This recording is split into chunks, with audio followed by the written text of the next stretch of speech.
vamos a dar inicio al último día de nuestra actividad, el primer curso virtual Neuro-UCSG 2022. Esta vez nos acompaña desde la ciudad de Madrid el doctor Michael Palacios Mendoza. Michael se graduó en nuestra universidad en el año 2015. Hizo su residencia de neurología en el Hospital Gregorio Marañón de Madrid y actualmente es neurólogo en el Hospital Central de la Defensa Gómez Ulla en la ciudad de Madrid. Él nos va a hablar sobre abordaje diagnóstico y terapéutico del paciente con bajo nivel de conciencia. Muchísimas gracias, Michael, por tu colaboración y pues estamos listos para escucharte. Bueno, muchísimas gracias a ustedes realmente por haber contado conmigo y primero felicitarlo tanto a usted, doctora Rocío, como a la universidad, a través del doctor Jubín, que es la autoridad que nos acompaña hoy, por esta iniciativa siempre en pro de la formación de nuestros estudiantes. Y bueno, una vez más agradecerles por contar conmigo. Y nada, buenos días con todos los presentes en la charla, buenas tardes aquí en Madrid, que llevamos ya unas horitas de diferencia. Como lo ha dicho la doctora, yo soy Michael Palacios Mendoza, neurólogo en el Hospital Central de la Defensa Gómez Ulla, aquí de Madrid, España, y vamos a hablar ahora sobre el abordaje diagnóstico terapéutico del paciente con bajo nivel de conciencia. Esta es la agenda de la charla. Vamos a hablar primero sobre una pequeña introducción, algunas definiciones de interés, daremos un par de pinceladas sobre fisiopatología, porque me interesa más que nada que sea una charla más enfocada a la parte clínica que otra cosa. Hablaremos sobre las etiologías probables en los pacientes con bajo nivel de conciencia, qué cosas debemos preguntar en la anamnesis y buscar en la exploración física. Tocaremos un poco el tema de las escalas de valoración en estos pacientes. Hablaremos de pruebas complementarias y finalizaremos con las pautas de tratamiento. Entonces, a manera de introducción, el bajo nivel de conciencia se define como una disminución del estado de alerta de un paciente o de la capacidad para que este paciente pueda ser despertado a través de estímulos, ya sean estos verbales o táctiles. El bajo nivel de conciencia como tal incluye un espectro clínico muy amplio, que va desde la desorientación temporespacial hasta el estado de coma, el cual definiremos ya más adelante. ¿Y por qué es importante conocer cómo abordar a estos pacientes con bajo nivel de conciencia? Porque es una causa muy frecuente de consulta en los servicios de urgencias y porque según la etiología a la cual obedezca, pues puede acarrear una muy alta mortalidad. Con lo cual, mi objetivo con esta charla es que al final de ella podamos establecer unas pautas muy prácticas para el abordaje de pacientes con bajo nivel de conciencia y que estas nos sirvan sobre todo en nuestra práctica clínica habitual. Pasemos a las definiciones. Empezaremos con la definición del estado de coma. El estado de coma se define como una alteración de nivel de conciencia en la cual el paciente no puede ser despertado por ningún estímulo, ya sea este verbal o doloroso muy intenso. Por definición, un paciente en coma se encuentra con los ojos cerrados y el ciclo sueño-vigilia no existe en este paciente.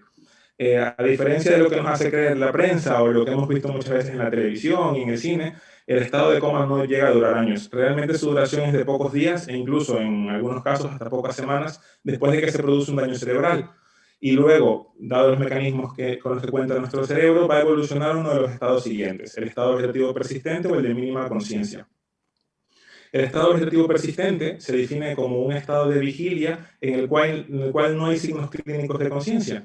Este paciente puede llegar a abrir los ojos y tener alguna respuesta refleja, pero esta no va a ser reproducible y realmente no se puede entablar una comunicación con él. Y aquí lo que lo diferencia del estado de coma es que sí que existe un ciclo sueño-vigilia.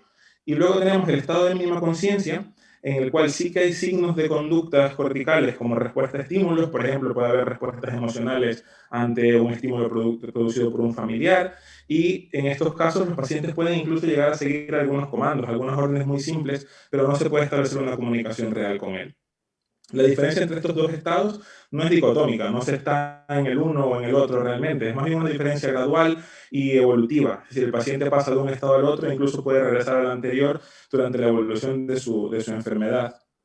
Y luego también tenemos que definir algunas condiciones que van a simular una ausencia de respuesta, pero en la cual el nivel de conciencia como tal va a estar preservado. El primero de ellos es el síndrome de enclaustramiento, en el cual el paciente característicamente está anártrico, es decir, que no tiene capacidad para poder articular palabras, y tetrapléjico, aunque puede mantener conservado tanto el parpadeo como la mirada vertical, y eso puede permitir establecer cierta comunicación con el paciente. Aquí realmente el paciente está consciente, lo que pasa es que no tiene una respuesta motora ni verbal. Y en este caso obedece sobre todo a lesiones en la base del puente, muy frecuentemente por oclusiones de la arteria basilar, por ejemplo. Luego también tenemos el delirio, que también conocemos como síndrome confusional agudo, el cual es una alteración en la percepción de los estímulos, y en este caso vamos a encontrar un paciente que puede estar muy confuso, inatento, y que en algunos casos puede tener también alteraciones del nivel de conciencia que pueden ser fluctuantes. Luego tenemos la abulia y el mutismo asinético, que uno es una versión un poco más leve del otro, en el cual hay una reducción de la expresión emocional del paciente. El paciente no habla o no se mueve, pero de manera espontánea. Si se lo pedimos, puede llegar a hacerlo. Y esto se debe a lesiones frontales bilaterales y, por último, el estado de catatonia, en el cual el paciente tampoco habla, tiene actividad motora y que obedece sobre todo a pacientes con patologías psiquiátricas previas.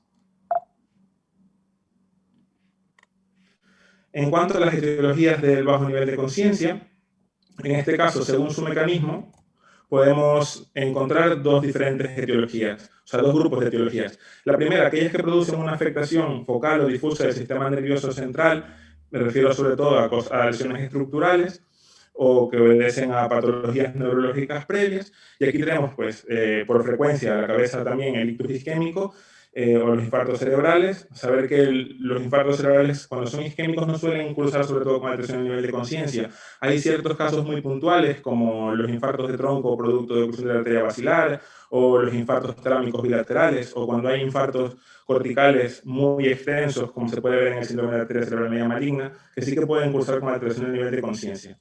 Luego tenemos las hemorragias intracraneales, tanto la hemorragia intraparenquimatosa como la subaracnoidea, y luego las que son postraumáticas también, como el hematoma subdural y el epidural, neoplasias del sistema nervioso central, cuando cursan sobre todo con mucho edema pueden llegar, por ejemplo, a producir hidrocefalia, infecciones del sistema nervioso también, sean estas meningitis o encefalitis, el PRES, que es el síndrome de encefalopatía posterior reversible, que es una patología que se caracteriza por lesiones de sustancia blanca, sobre todo a nivel pared occipital, que como su nombre lo indica son reversibles y se ve sobre todo en pacientes hipertensos que hacen muchos picos hipertensivos o pacientes con algunas patologías autoinmunes o tratamientos inmunosupresores.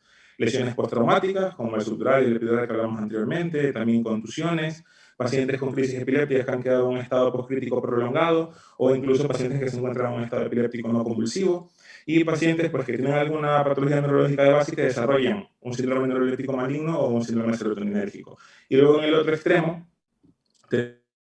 tenemos las patologías del grupo de toxicometabólicas, que al final lo que van a producir es una alteración también difusa del sistema nervioso, y estas obedecen, por ejemplo, a la hipohiperglucemia, alteraciones iónicas, sobre todo del sodio, potasio, calcio, pero también con menor frecuencia del magnesio y del fosfato, el hipotiroidismo, hipercapnia, la sepsis, la encefalopatía hepática, y aquí recordar que la encefalopatía hepática, el grado de encefalopatía no depende directamente de los niveles de amonio que pueda tener nuestro paciente, la encefalopatía de Wernicke que obedece a un déficit de tiamina, la intoxicación por alcohol, la sobredosis de fármacos.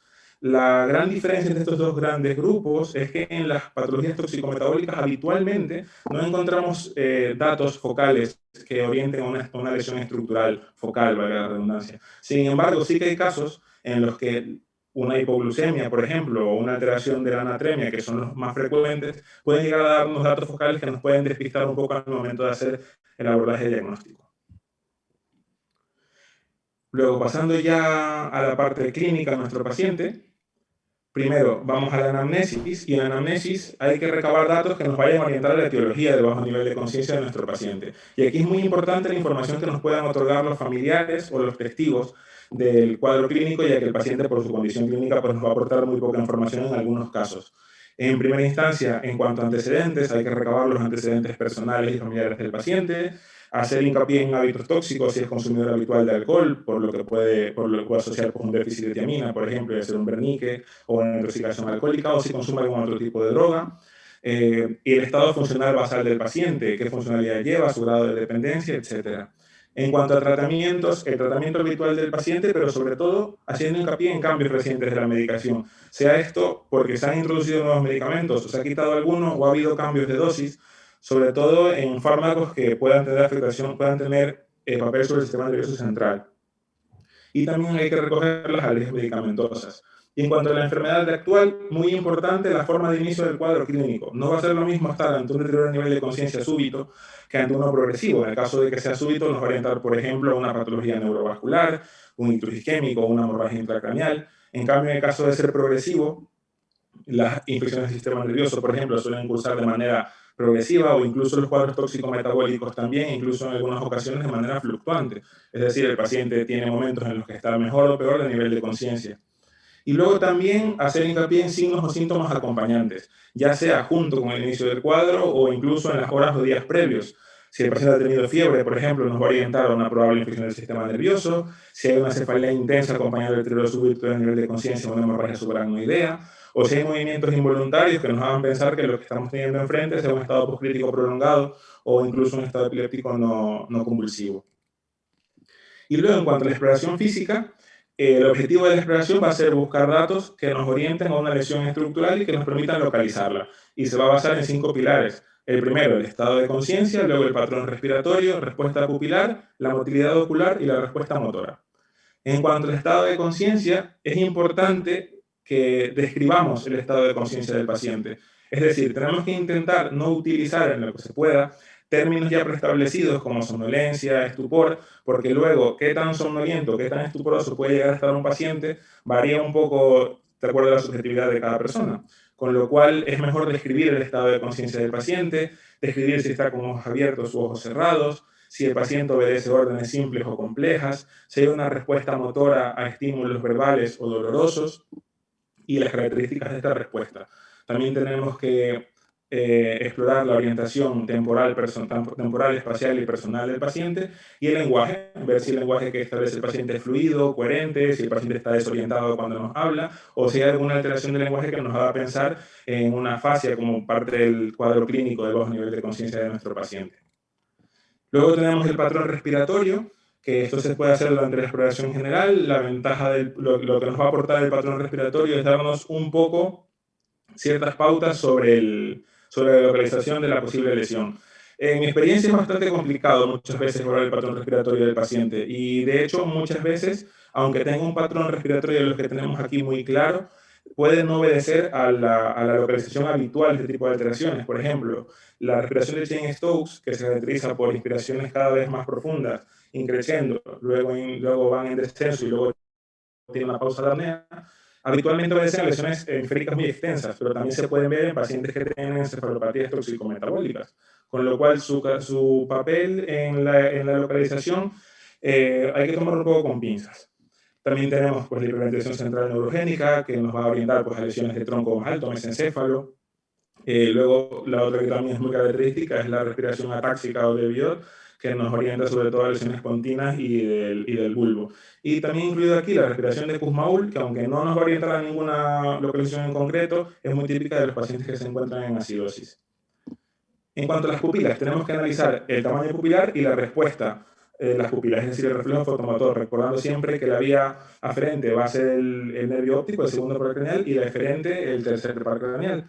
Por definición, las patologías metabólicas van a tener pupilas o medias o pupilas pequeñas que siempre van a ser reactivas a la luz. Algo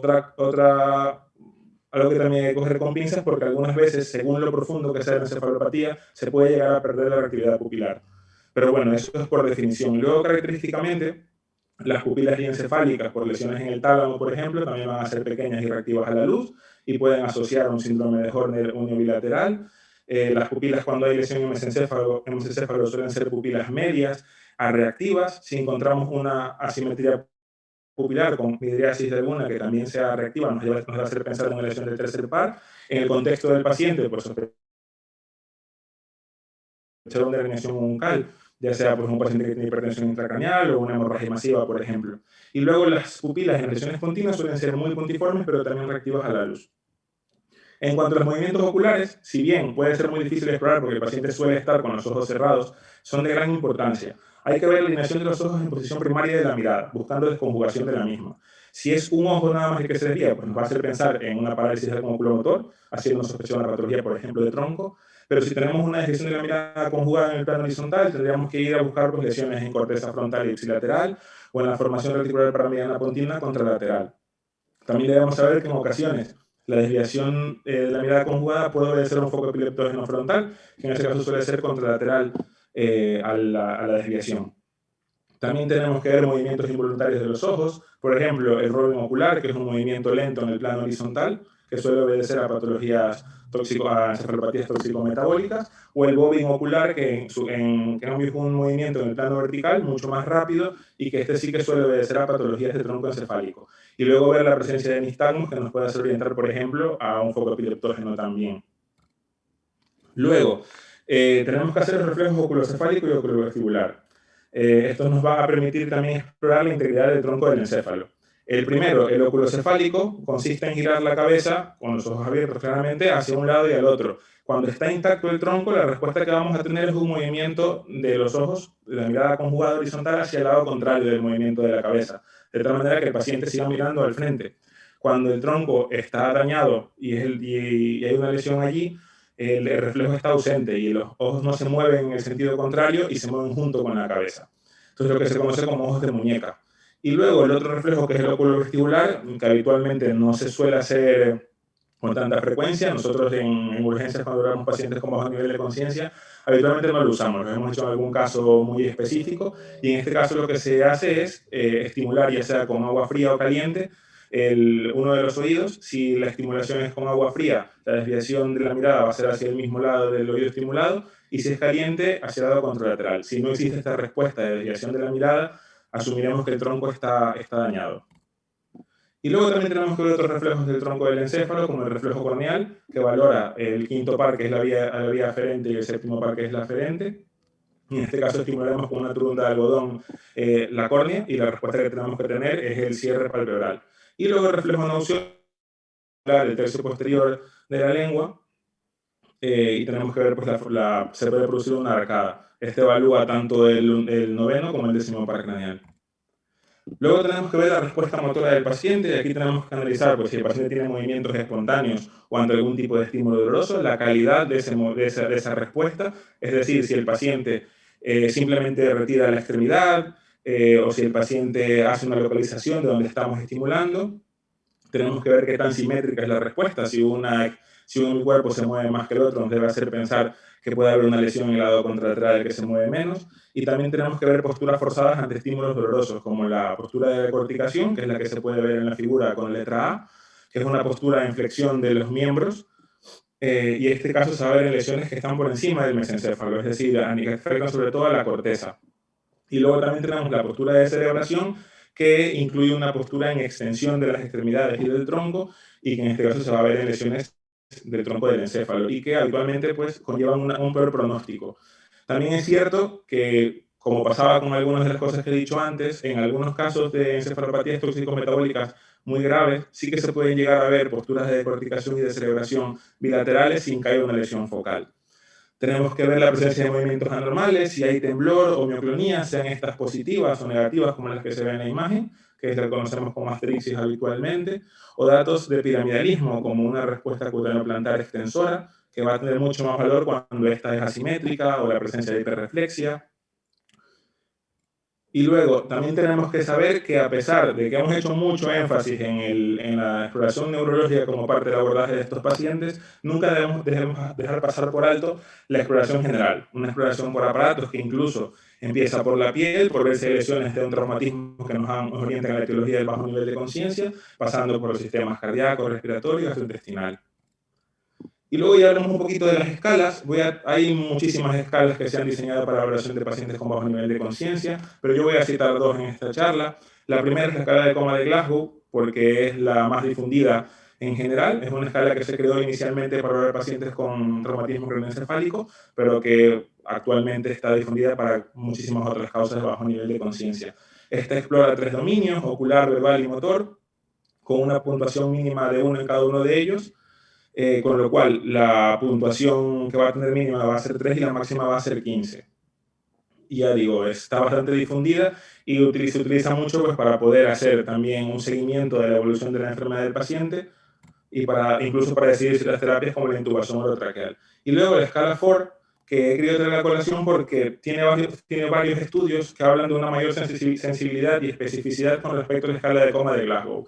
Y esto está basado sobre todo en que valora en gran parte, en algunos de sus dominios, el movimiento ocular, el parpadeo, los reflejos de tronco y el patrón respiratorio, con lo cual nos va a permitir también hacer una diferenciación del paciente con esas patologías de las que hablábamos antes que pueden simular una ausencia de respuesta, como el síndrome de enclaustramiento. Aquí tenemos 4 dominios en lugar de 3, la respuesta ocular, motora, los reflejos de tronco y la respiración, con una puntuación mínima de 0 en cada uno y máxima de 4, con lo cual el paciente puede tener una puntuación máxima de 16 y mínima de 0. Pasamos a pruebas complementarias. Estas pruebas complementarias van a ayudar tanto al diagnóstico como al pronóstico y seguimiento de nuestro paciente. Y comienzan nada más a entrar el paciente a la sala de emergencias cuando hacemos la glucemia capilar, que ya con eso podemos descartar a un gran porcentaje de pacientes con bajo nivel de conciencia secundarios de hipoglucemia, sobre todo pacientes diabéticos con antidiabéticos orales y pacientes de edad avanzada. Y luego también tenemos que hacer siempre una analítica de sangre y orina que incluya hemograma completo, perfil renal, hepático, tiroideo, estudio de electrolitos, que como he dicho antes, incluyendo también magnesio, fosfato y calcio, además de los clásicos sodio y potasio, coagulación, gasometría arterial para ver el pH de nuestro paciente y estudio de orina. Y según también la sospecha, pues tenemos que ampliar con un estudio toxicológico en sangre y orina, con hemocultivos e incluso serologías. En cuanto a la neuroimagen, también va a ser de gran importancia para el estudio del paciente con bajo nivel de conciencia. De hecho, la gran mayoría de los pacientes llevarán una neuroimagen durante su estudio, salvo aquellos en los que se puede identificar muy fácilmente la causa. El TAC craneal va a ser la neuroimagen de elección, sobre todo en los servicios de urgencias, porque tiene una difusión o una disponibilidad mucho mayor que las otras modalidades de neuroimagen. Entonces, nos va a ser también de mucha ayuda para diferenciar sobre todo patologías isquémicas, como las que podemos ver aquí. En la primera imagen vemos un infarto trámico bilateral, aquí tenemos un infarto de tronco en un paciente con una oclusión de la arteria basilar, y esto es lo que hablábamos al inicio, que es una arteria cerebral media maligna. Podemos ver un infarto en todo el territorio de la arteria cerebral media izquierda, con mucho componente de edema y herniación. También nos va a servir para poder visualizar patología hemorrágica. En la primera imagen, por ejemplo, una hemorragia intraparenquimatosa, y en la segunda una hemorragia subaracnoidea. También nos va a permitir ver pacientes en los que tengan, por ejemplo, una neoplasia intracraneal con mucho edema o pacientes que estén haciendo hidrocefalia. Y luego tenemos otras modalidades de neuroimagen, como la resonancia magnética, que va a tener pues, mucha mayor sensibilidad y nos va a dar una mejor definición de estructuras corticales y subcorticales, pero que habitualmente está mucho menos disponible. Es una prueba de imagen que suele tardar un poco más, con lo cual la vamos a reservar sobre todo para pacientes en los que no hemos encontrado una causa durante el estudio habitual. Aquí esto nos va a permitir ver, aparte de las cosas que podemos ver en el TAC craneal, otro tipo de hallazgos, como esto que podemos ver en la primera imagen, que son lesiones hiperintensas en ambos lóbulos temporales en un paciente con una encefalitis viral. Y lo que tenemos aquí es lo que hablaba antes del síndrome de encefalopatía posterior reversible, que va a dar lesiones hiperintensas en la sustancia blanca subcortical, sobre todo a nivel posterior, parieto-occipital, perdón. Y luego, según también la sospecha, pues podemos ampliar nuestra neuroimagen estructural con un estudio vascular. En este caso, así como el TAC craneal, el angioTAC va a ser nuestra principal arma en cuanto al estudio vascular por su mayor disponibilidad. En este caso, por ejemplo, podemos ver una trombosis de la arteria basilar en un paciente con bajo nivel de conciencia y aquí la identificación de un aneurisma en un paciente con una hemorragia subaracnoidea. Si el angio-TC no fuese concluyente y nuestra sospecha clínica es importante, se puede ampliar con una angiografía convencional o incluso con una angioresonancia magnética. Y luego tenemos otras dos pruebas complementarias que no se van a hacer en todos los pacientes, sino un poco basándose en la sospecha. La primera de ellas es la punción lumbar para análisis de líquido cefalorraquídeo. Y esta de aquí la vamos a hacer si sospechamos una neuroinfección o sospechamos una hemorragia subaracnoidea con una imagen estructural normal. En la punción lumbar tenemos que visualizar la presión de apertura, estudiar la celularidad, proteínas, la glucosa en el líquido cefalorraquídeo y compararla con la glucemia y realizar test microbiológicos también un poco según la sospecha de nuestro paciente. Y la otra prueba complementaria es el electroencefalograma. Este electroencefalograma lo vamos a hacer sobre todo cuando sospechemos un estado epiléptico no convulsivo. Este tendremos que sospecharlo pues, en pacientes que tengan un antecedente de epilepsia sobre todo y que hayan hecho un deterioro súbito del nivel de conciencia. O en pacientes que hayan tenido una crisis convulsiva y luego no hayan recuperado ese estado poscrítico que queda después de la crisis. Y también en algunos casos se puede utilizar el electroencefalograma para la cuantificación del grado de encefalopatía según el grado del lentecimiento del trazado en leve, moderado y grave, y para hacer un seguimiento de esa lentificación durante la estancia del paciente en el hospital, por ejemplo. Y ya pasamos al tratamiento. El tratamiento va a tener dos partes. La primera de ellas, basada en las medidas generales. Aquí empezamos con el ya conocido ABCDE, que valora la vía aérea, respiración, circulación, el grado de afectación del paciente y otras posibles causas que puedan ser fatales en nuestro paciente. Y esto se van a aplicar nada más llegar el paciente a nuestra sala de emergencias, incluso antes de hacer todo el resto de abordaje diagnóstico. Es decir, lo primero que vamos a hacer es estabilizar a nuestro paciente. Habrá que instaurar monitorización cardíaca y saturación de oxígeno para ver si el paciente necesita oxigenoterapia o incluso si es candidato a intubación orotraqueal, que habitualmente se realiza por consenso cuando hay una puntuación en la escala de Glasgow menor de 8. Si el paciente requiere drogas vasopresoras, si hay sospecha de traumatismo, habrá que inmovilizar la región cervical, y si hay sospecha de hipertensión intracraneal, elevar el cabecero de la cama pues 30 grados. Y luego tenemos un tratamiento específico que va a venir más adelante cuando hayamos hecho todo nuestro arsenal diagnóstico, y este va a ser un tratamiento dirigido según la causa identificada. Es decir, si encontramos que nuestro paciente tiene una hipoglucemia severa, pues va a ser poner glucosa intravenosa con glucagón. En el caso de que haya una alteración iónica, pues reponerla. Si el paciente tiene un ictus isquémico con una oclusión de la arteria basilar, por ejemplo, ver si el paciente es candidato a terapias de revascularización en fase aguda. O si estamos ante un estado epiléptico no convulsivo, pues iniciar con fármacos antiepilépticos a dosis altas. Y aquí lo único que también quisiera acotar es que, aunque en el principio se manejaba mucho el concepto de cóctel de coma, que era un cóctel que tenía varias sustancias, entre ellos antídotos a fármacos, vitaminas, etc., las guías recomiendan no utilizarlo y utilizar estos antídotos como la naloxona para los opioides y el flumacenilo para las benzodiazepinas, de manera dirigida se sospecha o no una intoxicación por alguno de estos fármacos. Y ya para terminar, ¿cuáles son las ideas que tenemos que llevarnos a casa después de esta charla? Primero, que el bajo nivel de conciencia es una causa frecuente de visita a urgencias y que este puede conllevar una alta mortalidad. Segundo, que el pilar fundamental en el diagnóstico de un paciente con bajo nivel de conciencia es una correcta anamnesis y una exploración física general y neurológica exhaustivas. Y que las pruebas complementarias que vayamos a hacer en gran medida van a ser dirigidas según los hallazgos de la historia clínica de nuestro paciente. Y por último, que el tratamiento inicial en nuestro paciente va a ser de soporte y que debe empezar desde la llegada del paciente a la sala de urgencias y que luego se deberá realizar un tratamiento específico según la causa identificada. Y termino la charla pues, con estas dos fotos, la primera una panorámica de Madrid y la segunda de mi centro de trabajo. Muchas gracias. Muchísimas gracias, Michael. Muchísimas gracias. Nos falta esa última diapositiva. Sí, que la había dejado para el final de la charla. Pues a ver, como habíamos hablado ya antes, y habiendo terminado ya la charla para no interrumpir un poco el hilo que llevábamos, ya me había presentado anteriormente, soy Michael Palacios Mendoza y soy neurólogo en el Hospital Central de la Defensa Gómez Ulla en Madrid. Yo hice la carrera de medicina en la Universidad Católica, pues como la mayoría de nuestros oyentes, y me gradué en el año 2015 de médico. Luego hice la especialidad en neurología vía MIR en el Hospital General Universitario Gregorio Marañón en Madrid entre 2017 y 2021.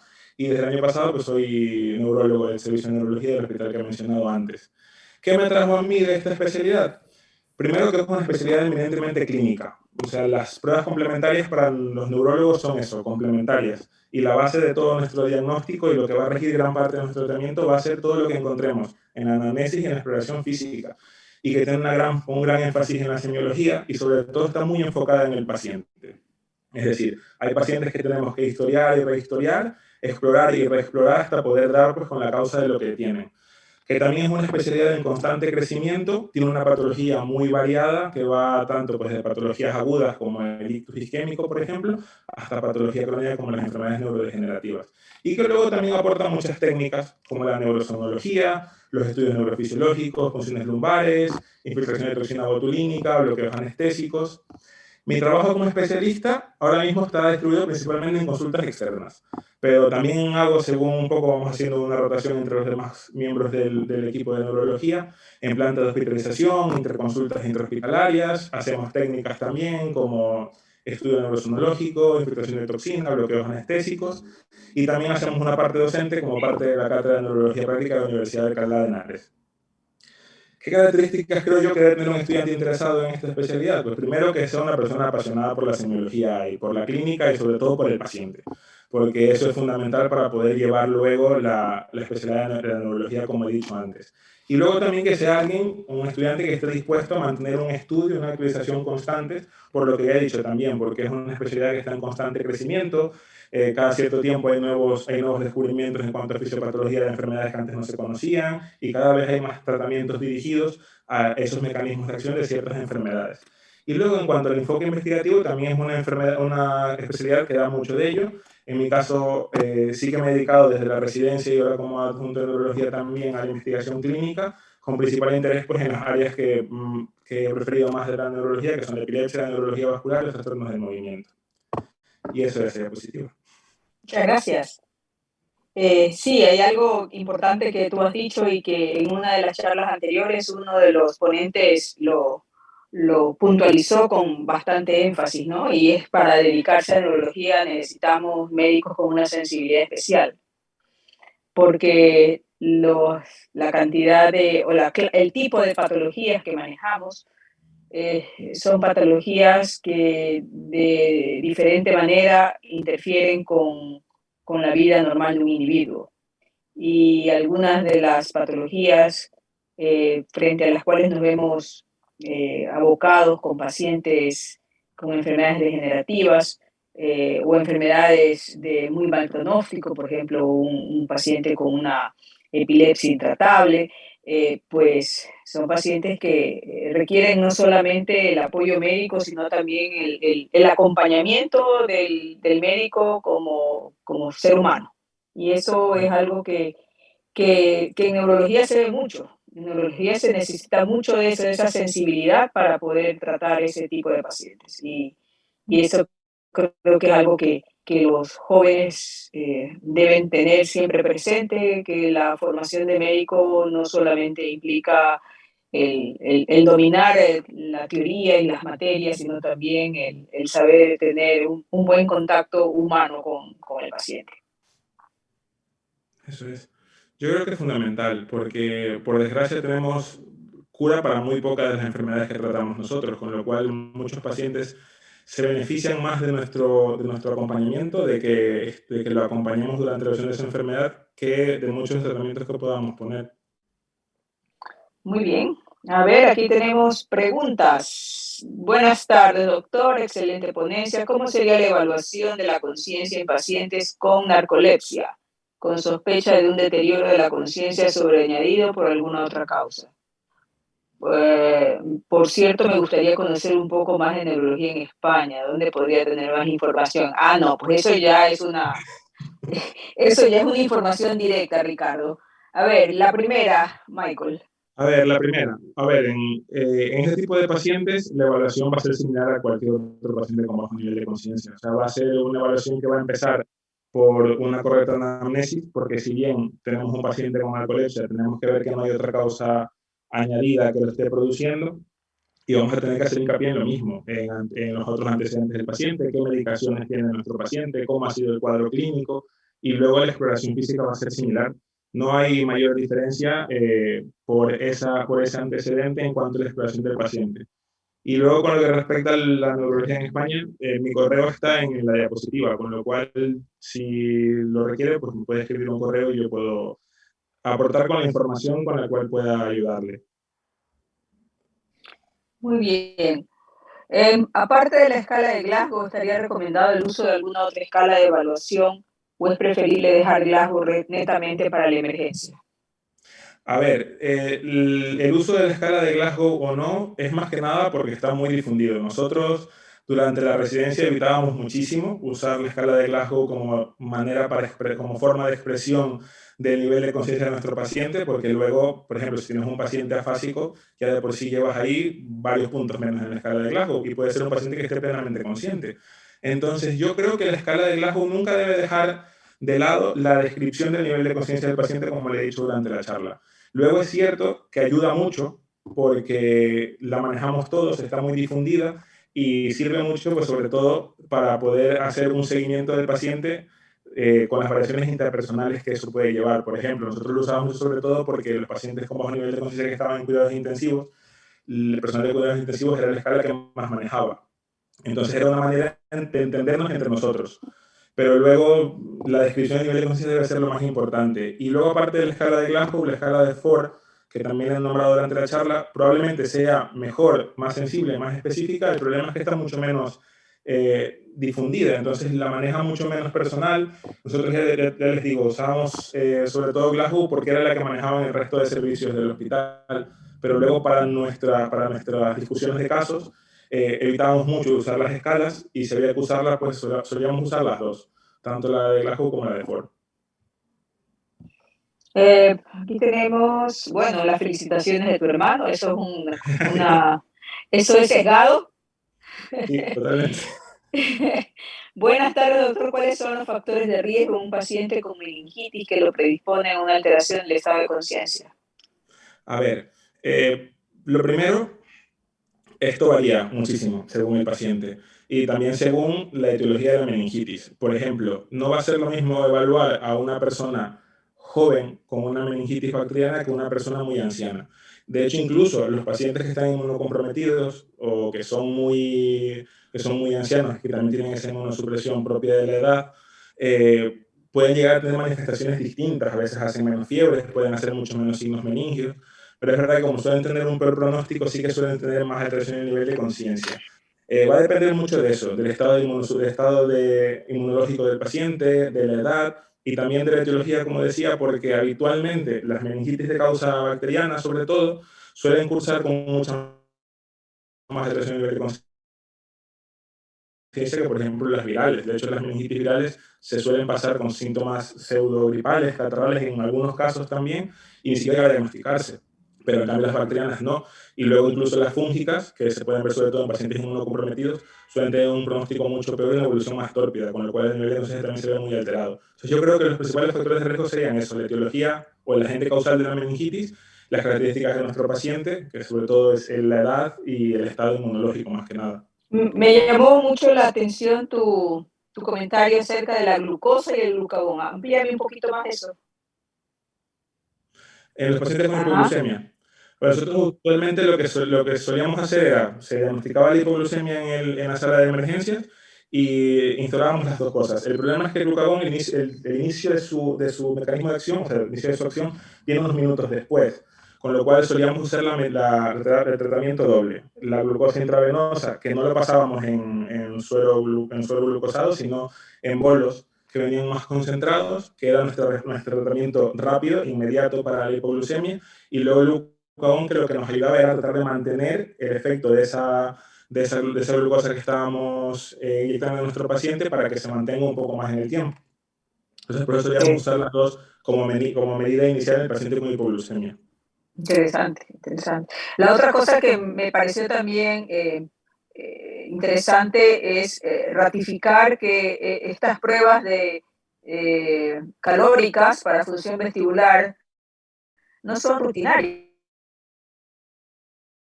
¿no? Son simplemente específicas, ¿no? Yo no sé si ustedes para muerte cerebral las utilizan todavía o forma parte del esquema de la evaluación clínica. No, no, no. De hecho, de manera rutinaria en un paciente con bajo nivel de conciencia, claramente no las usamos. Suelen ser pacientes que exploramos en urgencias, en la sala de emergencias, acá le llamamos hospital, o luego durante la estancia en urgencias, y no las solemos usar. El oculocefálico sí que lo hacemos, pero la respuesta calórica no.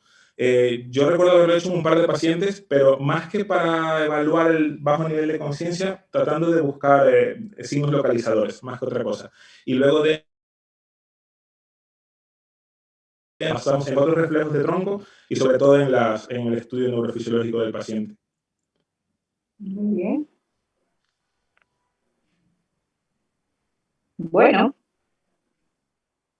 muchísimas gracias, Michael, por tu intervención. Gracias por el esfuerzo. Yo sé que para ti ya está acabando el fin de semana y estás guardando energía para empezar nuevamente mañana el trabajo. Es que nos ha dado mucho gusto verte, a mí particularmente, sentirte feliz y realizado con tu especialidad. Y pues esperemos tenerte pronto en algún momento cuando deseemos formar más gente joven.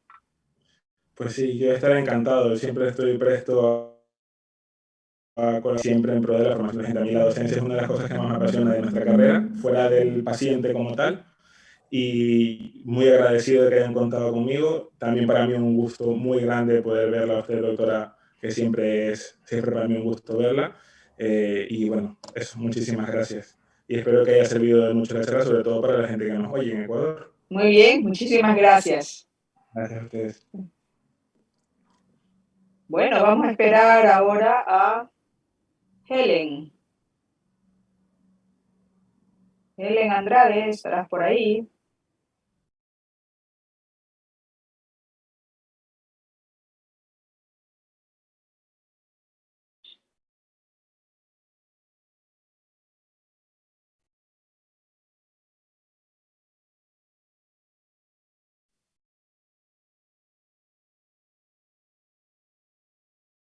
Hola. Hola, mi querida Helen, por fin, una mujer dentro de tantos varones neurólogos, ¿viste? Hay que arrastrar más mujeres neurólogas. Sí, ya veo que somos bien pocos. Me llama la atención que no has tenido muchas expositoras mujeres. ¿Qué ha pasado? Oh, José Luis, qué gusto de verte. ¿Qué tal, Helen? Qué gusto saludarte. Un Está placer. igualito. Muy amable, muchas gracias. Estás como el vino. Qué bien, qué bien. No, así estamos, así estamos. Algo por los lentes, estamos iguales. Lo mismo digo para ti. Gusto en verte, Gracias por acompañarme. Es un gusto y un placer que me hayan invitado. Estoy tratando de compartir mi presentación, así que aquí Ahí está. está, ahí está, muy bien. Yo Ok.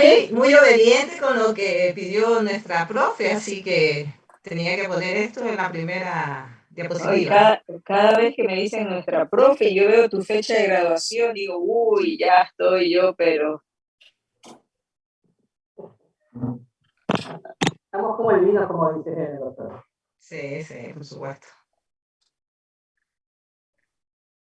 muy bien. Entonces, pasamos a la siguiente charla. Para mí es un inmenso placer, alegría y con mucho cariño les presento a la doctora Helen Andrade Torres. Helen se graduó de nuestra universidad en el año 1996. Sí, hace ¿Sí? 26 años. Helen es neuróloga, se fue a Chile a hacer su residencia y se quedó por allá. Lamentablemente. ¿Cuánto extraño mi querido país? Bueno, pero me casé, así que ya no me quedó otra. Por eso te digo, ya formaste familia ya y así es. Eso está bien, esa es la prioridad en este momento. Helen es neuróloga, trabaja en el Centro Clínico Policenter en Santiago de Chile y nos va a hacer una exposición sobre teleneurología en tiempos de pandemia. Creo que está muy preciso el tema para esta época. Muchísimas gracias, Helen. Adelante. Bueno, gracias a la universidad, a la Sociedad Ecuatoriana de Neurología, a la presencia aquí del señor decano, a mi maestra y amiga Rocío. Bueno, contarles un poco de mí. Me gradué, como ya mencionó Rocío, en el año 96. Vine a Chile con mi meta clara de ser neuróloga. Me formé como neuróloga en el año 99. Luego de terminar mis años de neurología, me formé en neurofisiología y actualmente estoy estudiando sobre el tema de salud digital y telesalud. Por eso es que me interesó hablarles un poco de este tema.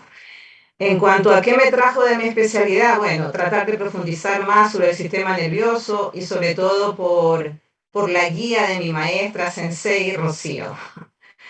En cuanto a cómo distribuyo mi tiempo, lo divido 50 y 50. Estoy dedicada a la consulta presencial y virtual y estoy realizando sobre todo estudios de conducción nerviosa y electromiografía en este centro clínico. Y bueno, ¿qué recomiendo a los estudiantes que estén interesados? Bueno, que tengan mucha sensibilidad, como dijo Rocío, pero sobre todo que tengan mucha dedicación y perseverancia, porque nada es fácil. Todas las especialidades implican de mucha dedicación y sobre todo esta, hay que estudiar mucho.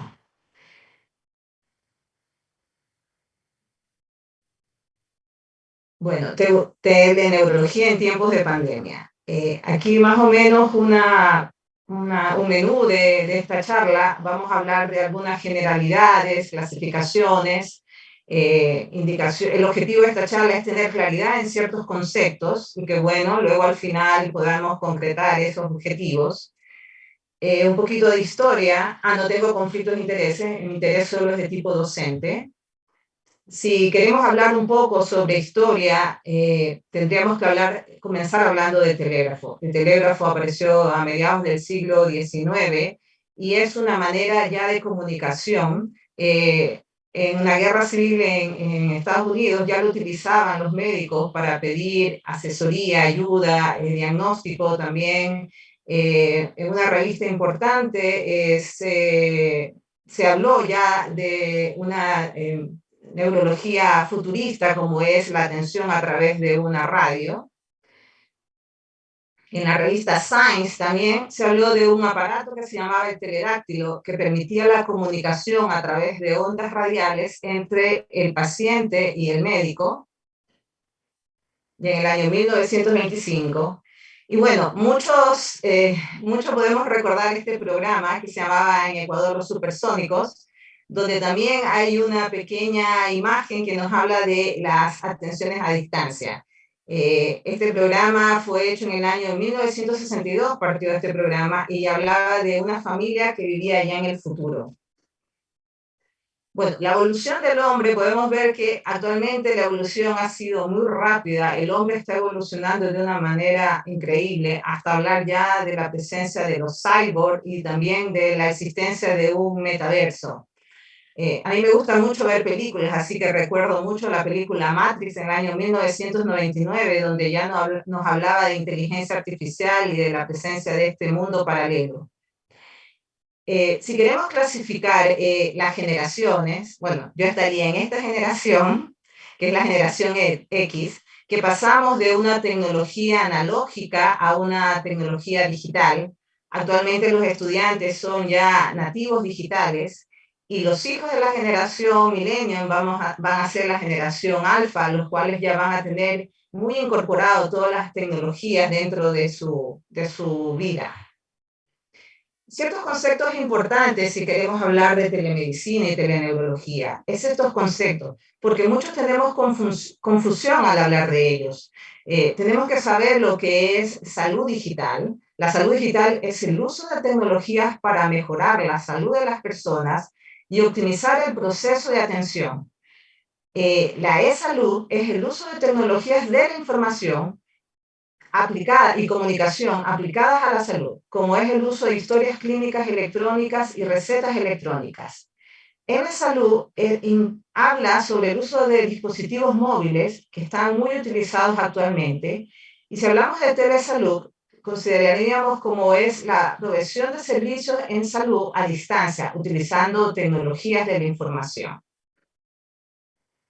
Para la OMS, la telemedicina es la atención médica con ayuda de comunicaciones interactivas de sonido, imágenes, datos, que incluye asistencia médica, consulta, diagnóstico, tratamiento, así también como la enseñanza y transferencia de datos. Es muy amplio el concepto de telemedicina. Es importante que uno tenga información sobre cuántos tipos de atenciones uno puede brindar a través de la telemedicina.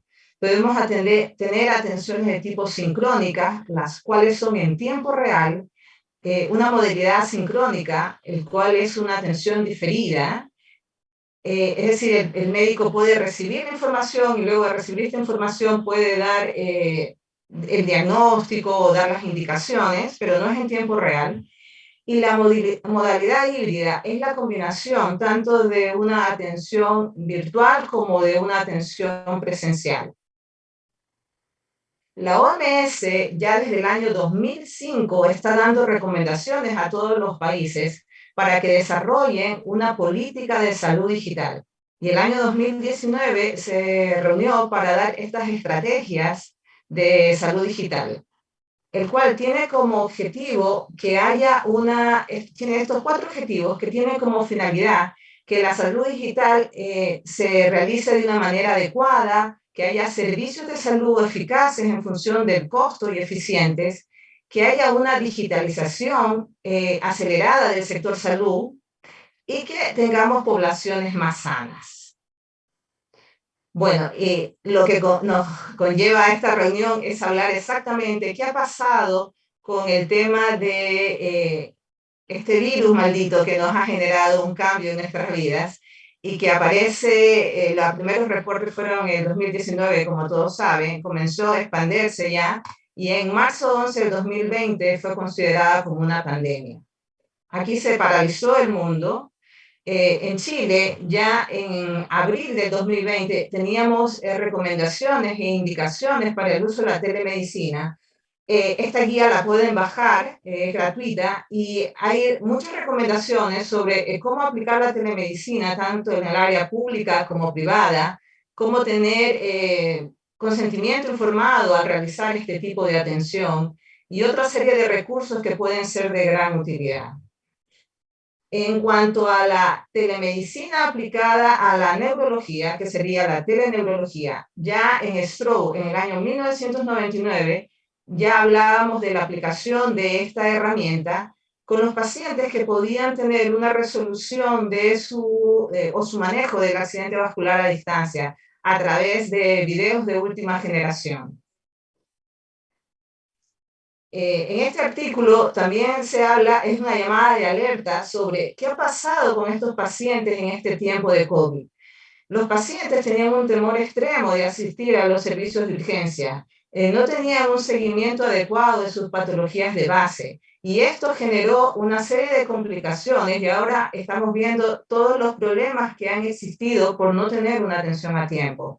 Aquí la tecnología digital ha servido en forma importante, ya que a través de la teleasistencia o de las atenciones telemáticas, el paciente pudo verse orientado para asistir a un servicio de urgencia. Esta herramienta llamada Rapid fue desarrollada en el año 2005 y ha tenido una evolución muy vertiginosa y permite que a través de dispositivos, sean estos celulares, tablets o computadores, el médico pueda revisar imágenes de escáner o resonancia donde se pueden visualizar las áreas de hipoperfusión y tomar una decisión y tener una conducta ante los pacientes con este accidente vascular. Esta herramienta la están utilizando en muchos países de los Estados Unidos, en Europa y actualmente también en una clínica importante acá en Chile. Otra del desarrollo en el área cardiológica, sabemos que la fibrilación auricular puede ser silente y los pacientes con fibrilación auricular, su primera manifestación, los pacientes pueden debutar con un stroke. El desarrollo de la mecanocardiografía. La mecanocardiografía utiliza acelerómetros y giroscopios propios en aparatos celulares que pueden de alguna manera ayudar a determinar la mecánica del corazón.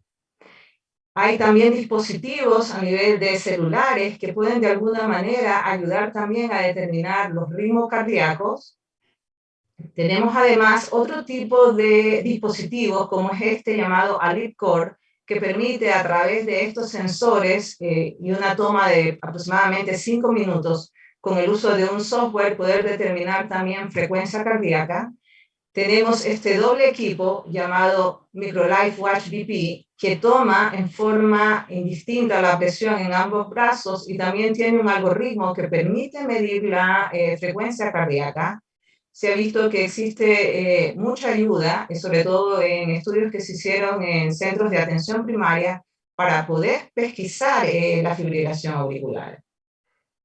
Bueno, esto lo conocen muchos de los alumnos, sobre todo la católica, que han de utilizar este tipo de herramientas. La fotoplestimografía, estos relojes tienen una luz que a través de chocar con los capilares es captado por un fotodiodo y también permite de alguna manera el poder evaluar la frecuencia cardíaca. Todavía no están muy validados, pero también es algo que se está estudiando en ello. Lo que sí ha sido importante también en cuanto a la telerehabilitación, que es algo que ya actualmente se está usando mucho, los pacientes pueden mantener su terapia, no necesariamente asistiendo a los centros hospitalarios donde lo realizan, sino que además pueden hacerlo desde casa. Para esto hay una serie de aplicativos a nivel del celular que se pueden descargar para que el paciente tenga una guía y orientación sobre este tipo de ejercicios. En la Universidad Católica del Perú también existen desarrolladores que han realizado rehabilitación a través de videojuegos en pacientes con accidentes cerebrovasculares. Bueno, esto permite una adherencia mayor a la rehabilitación y también permite un tipo de rehabilitación un poco más lúdica. Otra cosa importante que se está desarrollando es el uso de este tipo de dispositivos que se considera como una realidad virtual o también llamada terapia de inmersión, los cuales se han usado no solo en las terapias motoras, sino también en terapias cognitivas, en terapias psicológicas para tratar las fobias. Eso en cuanto a la parte vascular. Si consideramos la teleneurología en condiciones crónicas, sabemos que una de las enfermedades neurodegenerativas más importantes es el Parkinson. El Parkinson, un poco para hablarle a los estudiantes, sabemos que muchos años antes de presentar el paciente con Parkinson un trastorno motor, muchos años antes comienzan a presentar síntomas no motores, como son deterioro cognitivo, trastorno del sueño, problemas gastrointestinales, trastornos del olfato, sudoración, ansiedad, depresión, dolor y alteraciones sensoriales. Y bueno, luego aparecen las manifestaciones motoras, entre ellas bradicinesia, rigidez y temblor. Estos pacientes tuvieron también muchas complicaciones en ser controlados en estos tiempos de pandemia y es por eso que hay aquí un estudio sobre la teleneurología en esta enfermedad. Y tanto la Academia Americana de Neurología como la Sociedad de Movimientos Anormales han dado una serie de recomendaciones para evaluar este tipo de pacientes. Sobre todo recomiendan que uno no haga evaluaciones a través del uso de el celular o a través del uso de otras tecnologías, sino que uno debería usar software institucionales. ¿Por qué? Por confidencialidad de datos y para que haya un respaldo de esa información, que se haga una adecuada historia clínica confirmando datos del paciente. El examen motor es muy importante en pacientes con Parkinson. También la evaluación de la escala unificada de discapacidad en estos pacientes con Parkinson, donde evaluamos no solo la parte cognitiva, anímica, sino también las actividades de la vida diaria. Evaluar marcha a través de ponerlo el dispositivo en el piso y poder evaluar la manera de desplazarse de estos pacientes. Y bueno, y al final de la evaluación, tener un tiempo para hacer preguntas, explicar tratamiento y no limitarnos a un tiempo muy reducido, sino que permitir que el paciente pueda decirnos todas sus dudas. En cuanto a teleneurología y esclerosis múltiple, sabemos que la esclerosis múltiple es una enfermedad que compromete mielina. El paciente puede debutar de una serie de manifestaciones muy variadas, como trastornos visuales, compromiso de vías largas, trastorno sensitivo, trastorno de equilibrio. Puede a veces ser muy dificultoso atender este tipo de pacientes, pero a veces es requerido también pedir una asistencia para evaluarlos. Y la escala de discapacidad también ayuda. Se han usado aplicaciones en teléfonos celulares para evaluar marcha y postura. En estos pacientes es vital poder saber en qué estado está su enfermedad. Entonces, el hecho de que no puedan controlarse en forma periódica puede ser algo grave porque pueden variar de un estado a otro en su enfermedad, puede transformarse en un estado progresivo.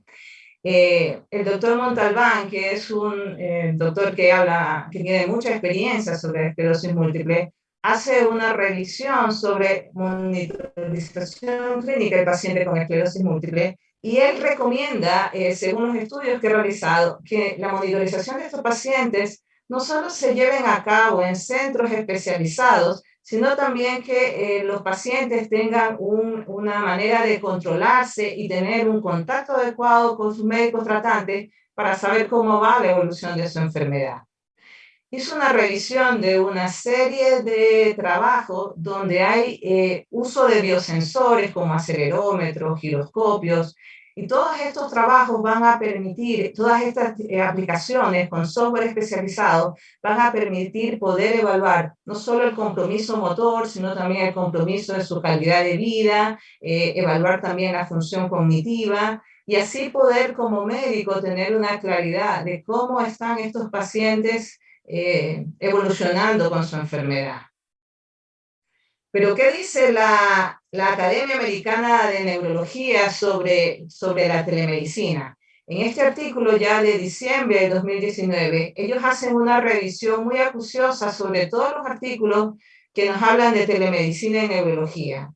Ellos no ponen en tela de duda la importancia que tiene la telemedicina en el stroke, pero sí dan ciertas recomendaciones sobre las plataformas que se utilicen para evaluar este tipo de pacientes, sobre el tipo de patologías que se pueden evaluar, sobre todo patologías crónicas, en enfermedades de tipo aguda, como una cefalea. Es un riesgo que uno los evalúe a través de la telemedicina. Es preferible que estos pacientes, si debutan con una cefalea, acudan a un servicio de urgencia. Ha ayudado en controles, como lo vimos anteriormente, de evolución en pacientes con esclerosis múltiple. Bueno, y enfermedades neurológicas de tipo muscular también, para ver progresiones y saber el estado en que se encuentra el paciente. Sobre la cantidad de atenciones o sobre el crecimiento exponencial que ha tenido la telemedicina, este estudio fue realizado en el hospital de Cleveland, Ohio, donde las atenciones por telemedicina en estos periodos de evaluación fueron muy bajos, apenas el 3%. Desde el momento en que se impuso que las personas no podían movilizarse, hubo una caída de este tipo de atenciones y un crecimiento de más del 500% en este tipo de pacientes. También porque los sistemas de salud en los Estados Unidos también permitió o cubrió más las atenciones a través de telemedicina y teleconsulta. ¿Qué podemos decir de teleneurología en Chile? Bueno, un poquito hablarles de Chile. Chile es un país que tiene 19 millones de habitantes, está dividido en 16 regiones. La teleneurología en Chile la están utilizando ya desde el año 2015 en un hospital que pertenece a la región de Concepción. Sabemos que en todos los países, en especial en Chile, hay un déficit importante de especialistas y por tanto las atenciones en el área pública es muy demandante. Tenemos aquí el cuadro en que vemos el crecimiento exponencial de las atenciones. Aquí en estos meses hubo una baja importante porque muchas limitaciones en cuanto a se reconvirtieron todas las camas para las atenciones de pacientes COVID, muchos médicos fueron enviados a su casa por el riesgo de contagio. Y bueno, actualmente el crecimiento de las atenciones de teleneurología en este hospital es muy importante. Aquí vemos el crecimiento a través de este gráfico. Estos datos fueron aportados por el jefe de servicio. Y en cuanto a la experiencia que yo tengo, actualmente yo estoy realizando atenciones de tipo híbridas, como dije anteriormente, que son atenciones de tipo virtuales y presenciales. La mayoría de los pacientes están tomando horas a través de las plataformas que hay por internet. Y he tenido una cantidad importante, bueno, que va creciendo cada día, de atenciones de tipo online. El resto de atenciones han sido atenciones de tipo presencial. ¿Y qué es lo que ha permitido en Chile que haya una mayor explosión y mayor uso de la telemedicina y teleneurología? Es la facilidad que ha dado este país desde el septiembre del 2021. Todos podemos utilizar, todos los médicos que estamos registrados en el sistema de salud, la Superintendencia de Salud, podemos tener acceso a este sistema de digitalización de recetas, el cual uno ingresa a través de una clave única, que lo debemos tener todos los que vivimos acá en Chile. Podemos acceder a una plataforma que permite ingresar los datos del paciente, subir un formato de una receta digital, y esta, a su vez, este sistema te da un número de folio que cuál debe ir en esa receta y por tanto luego llega al paciente y el paciente puede comprar este tipo de receta en cualquier farmacia y la receta luego queda bloqueada. Actualmente estamos en una marcha blanca sobre el uso de sistemas de receta electrónica, donde ya no vamos a digitalizar ningún tipo de receta, sino que lo vamos a hacer directamente desde la plataforma. También otro servicio que ha permitido también este tipo de atenciones es las licencias electrónicas, que también un paciente puede recibir este tipo de permiso de no asistir a su trabajo si está presentando alguna patología, que también puede llegar a través a su correo electrónico y a su empleador. En cuanto a conclusiones de esta charla, podemos decir que la teleneurología es importante recordar que es un componente de la salud digital. Se ha utilizado ya desde muchos años antes de la pandemia, pero con la llegada de la pandemia esto ha tenido un crecimiento exponencial. Que uno de los objetivos de la OMS es impulsar estrategias de salud y son varios de los países que ya están utilizando como parte de su programa de salud la telemedicina. Antes de usar un dispositivo médico, estos tienen que tener una validación. Es decir, no es posible que a alguien se le ocurra hacer una herramienta a través de una aplicación y esto sea utilizado si es que antes no es validado. Es imposible que se realice esto. Que existe desarrollo de plataformas en neurología debe estar reguladas en cada país. Tienen que tener todas las normas de seguridad y sobre todo de confidencialidad de los datos. Hay a veces ciberataques en plataformas y esto es muy peligroso, ¿verdad? Porque tu información va a estar expuesta para cualquier delincuente. Y también debemos estar preparados para el uso de estas nuevas tecnologías y estar acordes a los tiempos de hoy. También debemos recordar que las máquinas siempre van a tener una supervisión dada por el hombre y por tanto no tenemos que hacer que esta salud se deshumanice. Es importante la sensibilidad, el contacto, la empatía, el acompañamiento que uno tiene que tener con nuestros pacientes. Bueno, y aquí una imagen de Santiago después de una lluvia porque tiene mucho smog. En Santiago también, en Chile hay muchas universidades que están dando los programas de neurología. Si alguno está interesado en venir a este país, que también es uno de los más sísmicos del mundo, pueden escribirme y yo les daría mucha información. Eso pues, Rocío, en cuanto a la telemedicina. Muchísimas gracias, Helen. Súper, súper interesante. Hay dos cosas ahí que quisiera acotar y me gustaría tener el feedback de cualquiera de los asistentes, de José Luis, de Michael, de Emilio, que te está escuchando desde España. Sí, efectivamente, yo soy de las personas que piensa que uno debe evolucionar y definitivamente las actitudes nuestras y nuestros pensamientos se van modificando en el tiempo y pues vamos dejando atrás muchos prejuicios y vamos amoldándonos a los tiempos de ahora, que son diferentes totalmente. Y yo no sé si alguno de ustedes leyó el libro de Harari, Las lecciones para el siglo XXI, y ahí Harari habla mucho de lo que podría ser en el futuro la medicina con los algoritmos. Y planteaba hasta incluso prescindir de la medicina primaria y directamente pasar la medicina primaria a equipos.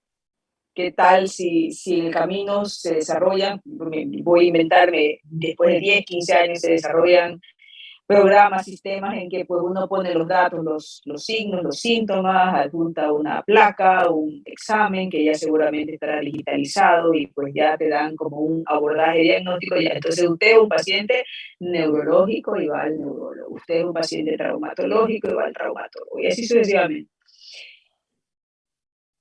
Yo supongo que sí, esa es la corriente, pero la ventaja que le veo pues a la telemedicina en ese sentido es poder llegar justamente a esos lugares recónditos donde el acceso a especialistas probablemente sea muy limitado, y eso ocurre en todos los países, incluso en Estados Unidos. Entonces, y efectivamente, el telestroke empezó ya hace mucho tiempo. Pero sí, es una parte híbrida, como tú dices. Me imagino que habrá un proceso de transición. Y me gustaría saber cuáles son las opiniones o cómo está la teleneurología en España. Michael, ¿qué dices tú? Bueno, a ver, varias cosillas. Primero, con lo que decía de meter los datos y que te digan, mire, tú eres un paciente neurológico y tal, aquí sí que hay algunos grupos. Hay un grupo en específico en Barcelona que estaba haciendo estudios con Big Data y que tienen una base de datos bastante grande que ahora mismo se utiliza únicamente por médicos, donde tú puedes poner una serie de síntomas y signos y te genera con un porcentaje de fiabilidad del posible diagnóstico. Y lo estamos utilizando sobre todo para enfermedades raras, genéticas más que nada. Y luego con respecto a la telemedicina como tal, nosotros acá le llamamos el teleictus. El teleictus sí que lo usamos y de hecho, desde mi punto de vista, es bastante útil. Te lleva a ganar bastante tiempo porque al final el paciente que valoramos, porque lo valoramos mediante una cámara especial que te permite acercarte para poder hacer la exploración física desde nuestro centro de trabajo, te permite ganar mucho tiempo al momento de iniciar trombolisis intravenosa, porque luego el paciente termina siendo trasladado, pero bueno, comienzas con el tratamiento y te permite también ver si lo que está frente a ti o frente a lo que te cuentan del paciente es real o la clínica que tiene. Entonces yo creo que la telemedicina tiene sus matices. También es cierto que para otras cosas, nosotros lo que vivimos, en mi experiencia personal, un poco lo que vivimos tras el COVID, cuando no teníamos muchas consultas presenciales, hacíamos mucha valoración telefónica, aquí luego se instauró, que ahora mismo ha quedado está un poco en stand-by, un sistema para que el paciente que pida a la Comunidad de Madrid, por ejemplo, hacer consultas, o sea, teleconsultas, y le instalen en casa un sistema de webcam y todo para poder hacer las consultas vía no solamente por llamada telefónica, sino vía videollamada. Pero yo creo que tiene sus matices. Es muy útil porque te permite llegar a más gente que habitualmente a la que no podrías llegar, ya sea porque le queda lejos un centro de tercer nivel o altamente especializado tanto para patología urgente como para consultas externas.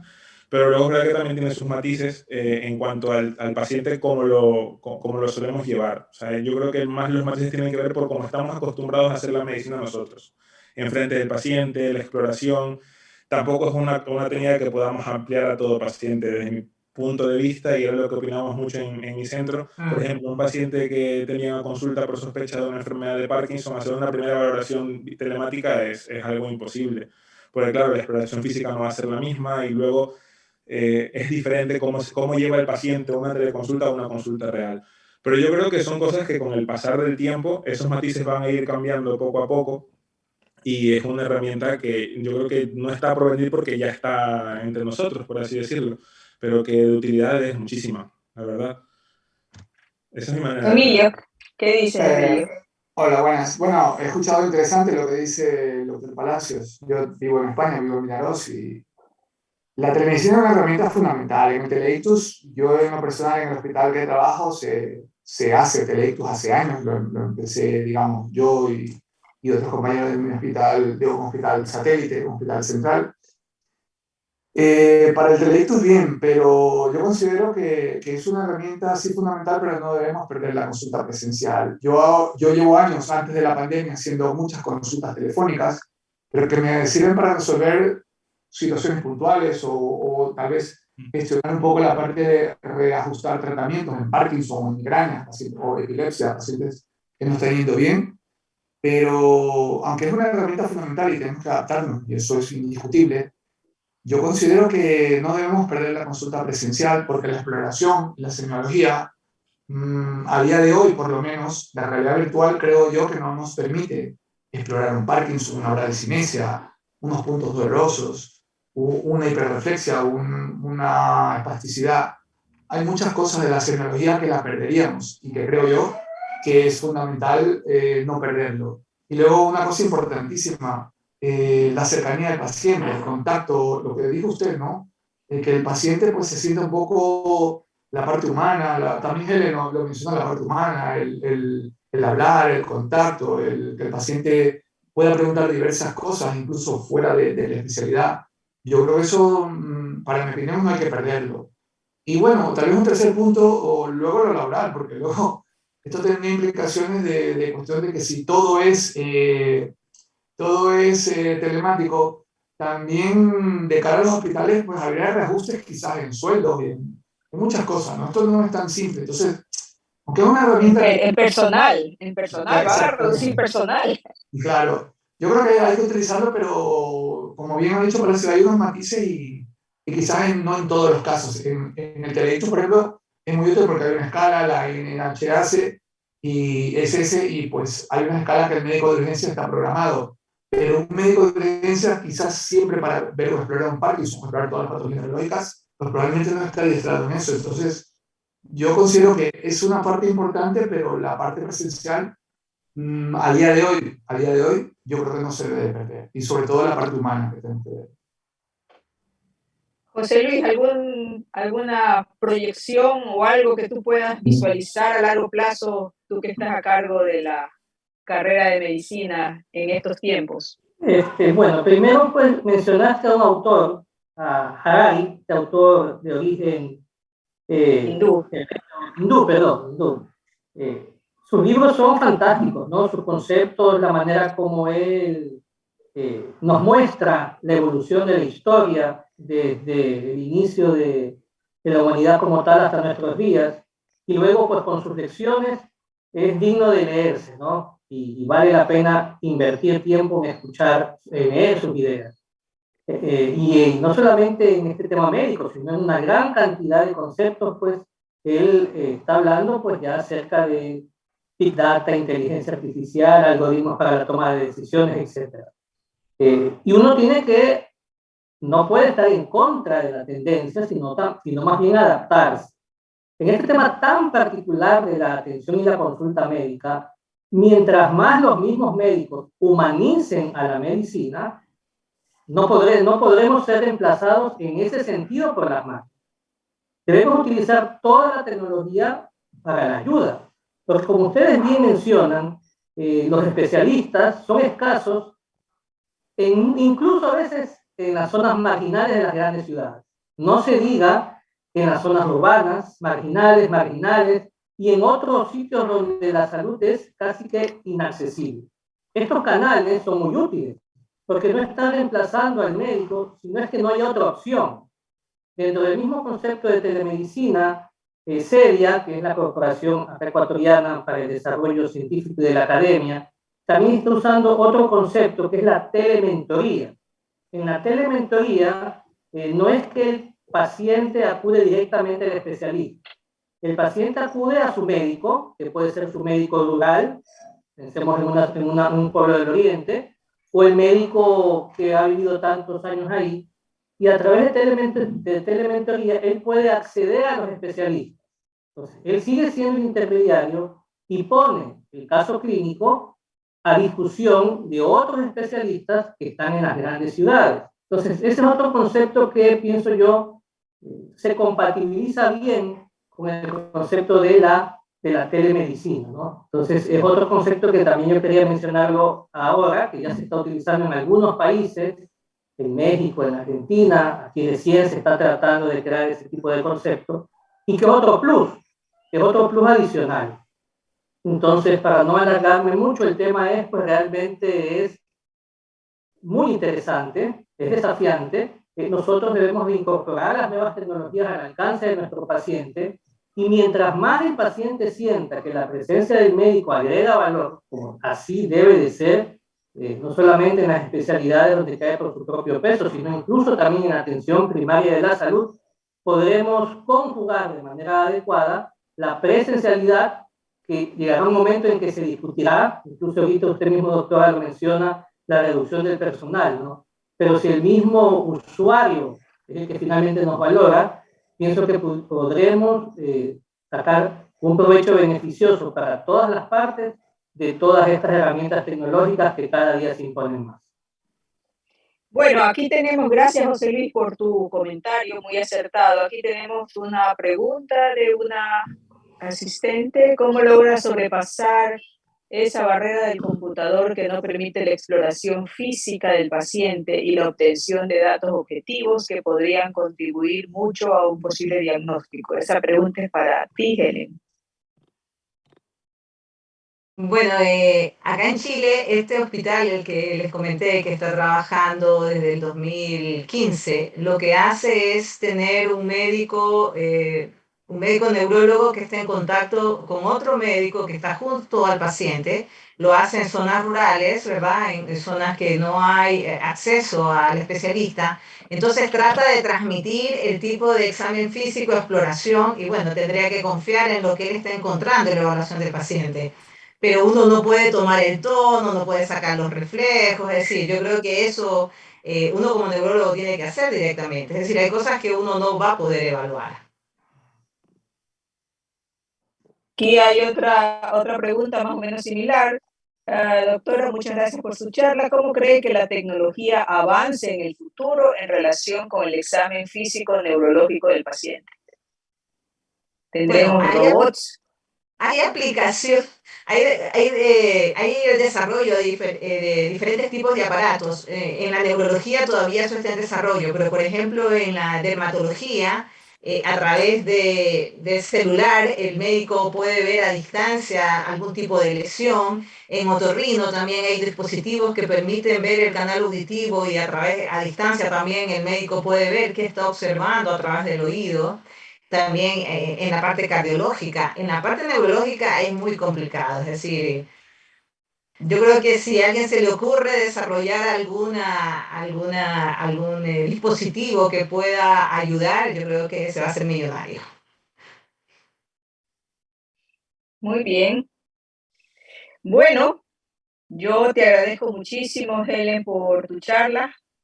Sabemos que para ti también es un esfuerzo y la generosidad para compartir tus conocimientos pues ha sido evidente. Creo que has hablado de un tema muy actualizado y que pues nos pone en alerta y pondrá en alerta a las generaciones que vienen. A ver, aquí hay uno, dice, doctora Helen, desde su punto de vista, a ver, no, acá hay otro, espérate. Me parece que para la anamnesis del paciente neurológico la telemedicina es muy útil. La combinación de telemedicina y la medicina presencial será la mejor forma para evitar la exposición constante del personal de salud. Sí, consultas híbridas hasta el momento es lo que, como dice Helen, ha estado predominando. Desde su punto de vista, ¿cómo cree que Chile manejó el tema de la pandemia en relación a la telemedicina, a diferencia de los otros países de América del Sur? Bueno, el problema yo lo viví en carne propia. En el lugar donde yo trabajo, ese centro donde yo trabajo, mandaron a todos los médicos a la casa y se dedicaron a hacer un centro exclusivamente de evaluación de pacientes con sospecha de COVID. Muchos estuvimos 4 o 6 meses sin poder trabajar hasta que estos mismos lugares de trabajo adquirieron plataformas para poder realizar atenciones a través de la teleconsulta. En Chile hemos tenido una conducta así como muy agresiva sobre el manejo del coronavirus. De hecho, para ingresar a Chile hay una rigurosidad extrema, con un seguimiento extremo. Entonces, eso lo vimos desde el inicio de la pandemia. Entonces, yo creo que el desarrollo de estas plataformas en teleconsulta han sido porque muchos de los médicos no teníamos cómo atender a los pacientes. Es decir, yo tenía pacientes que en 4 o 6 meses no los pude ver. Es decir, pacientes que, no sé, pues se murieron, se perdieron, no supe nada más de ellos. Entonces fue porque la política del ministerio fue estricta, tanto en la parte hospitalaria pública como en la parte privada. Se reconvirtieron camas y, bueno, muchos pacientes no tuvieron por años, por muchos meses atenciones. Alexandra Orellana dice, buenas tardes doctora, felicitándola por su aporte y su experiencia. No hay duda que la telemedicina es una tendencia que se consolidó a partir de la pandemia. En muchas áreas de la salud se ha vuelto una herramienta muy útil. pero específicamente en neurología, teniendo en cuenta las limitaciones, ¿cuál sería su uso más apropiado? Más o Todo menos el lo control que... de patologías crónicas. En general, los pacientes que ya tienen una evaluación previa neurológica y tú quieres saber cómo están estos pacientes, hacerles un seguimiento, hacerle reajuste de medicación, en eso nos sirve mucho esta herramienta. Muy bien. Bueno, nuevamente muchísimas gracias a Michael, muchas gracias a Helen, gracias José Luis por estar presente y Emilio, muchísimas gracias por solidarizarse Emilio. también desde allá. Hola. Muy bien. Ahí está Emilio, el gran Emilio está ahí. El gran Emilio. Un gusto. Esperemos vernos en vivo y en directo. Ok, Ojalá. cuídense, nos vemos más tarde. Buenas tardes, que tengan buen almuerzo. Buenas tardes, Adiós. un verlos a todos. Chao. Chao.